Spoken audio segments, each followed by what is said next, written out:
2019 में सरकार ने ये व्यवस्था की है कि कोई भी कंपनी, चाहे वो सरकार ने बंद की हो या लोगों का पैसा लेकर भाग गई हो या उसने डिफॉल्ट किया हो उनकी पेमेंट में, तो ऐसी कंपनी के खिलाफ प्रत्येक निवेशक जमाकर्ता अपना भुगतान का दावा अपने नजदीकी जिलाधिकारी के दफ्तर में करेगा और वो उनकी जमा राशि का 2 से 3 गुना तक पैसा उनको 180 दिन में वापस करेगा।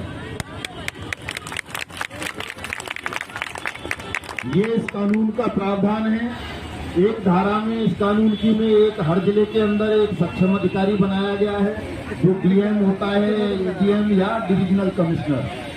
आपके यहाँ दो हैं, क्योंकि आपके यहाँ मंडल भी है तो मंडल आयुक्त भी है और एडीएम फाइनेंस भी सक्षम अधिकारी हैं इस एक्ट के तहत। आप दोनों जगह भुगतान के दावे दाखिल कर सकते हैं अपने, और आपका भुगतान कराने की जिम्मेदारी इन अधिकारियों की है। प्रत्येक जिले में एक फास्ट ट्रैक कोर्ट बनाई गई है ताकि 180 दिन में जो ठग हैं उनको दंड मिले, ठगों की प्रॉपर्टी को सीज किया जाए, नीलाम किया जाए, आप सबका भुगतान किया जाए।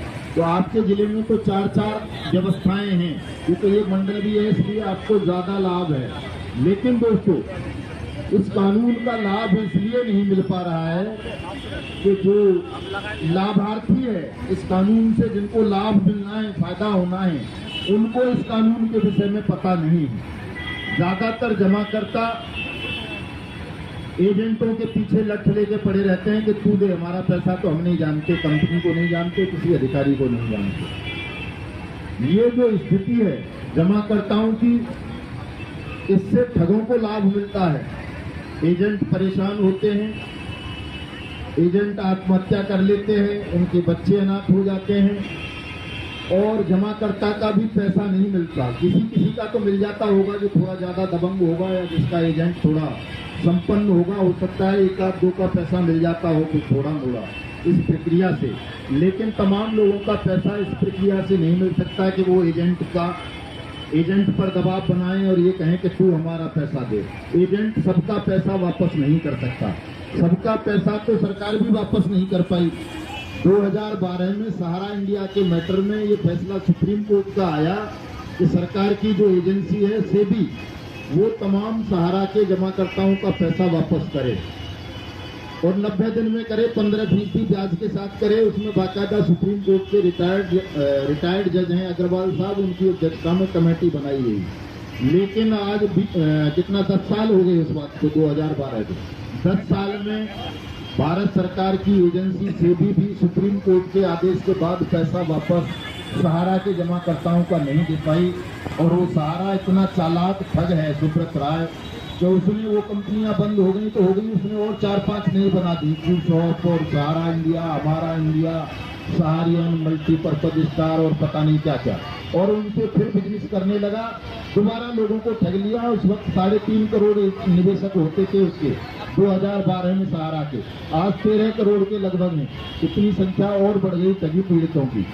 पीएससीएल के मामले में 2016 में सुप्रीम कोर्ट का फैसला आया कि सेबी 6 महीने के अंदर 9% ब्याज के साथ पल्स के तमाम 6 करोड़ लोगों का पैसा वापस करे।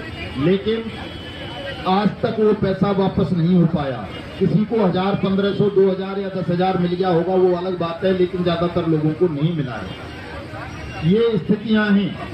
इन तमाम स्थितियों के चलते हुए हमारे देश के 5 लाख से ज्यादा एजेंटों ने सुसाइड किया, आत्महत्या की।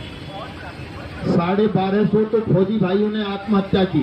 हमारे कोमलदास तिवारी साहब राष्ट्रीय महामंत्री हैं, हमारे संगठन के खड़े हैं, रिटायर्ड सूबेदार हैं, आपके क्षेत्र से हैं। इनका पैसा जिस कंपनी में लगा बाइक बोट में, उसमें 2 लाख फौजियों का ही पैसा लगा और 1250 फौजियों ने आत्महत्या की उस प्रकरण में। उसी प्रकरण की वजह से मुझे ये जो है चुनौती स्वीकार करनी पड़ी कि अब हिंदुस्तान को हम ठगमुक्त बेईमान रहित राष्ट्र बनाएंगे, प्रत्येक व्यक्ति का डूबा हुआ पैसा दिलाएंगे। हमने उस कंपनी को लेकर के आंदोलन की शुरुआत की थी और ये आंदोलन आज धीरे धीरे एक विशाल आंदोलन में बदल गया वट्स एक्ट 2019 बन जाने की वजह से।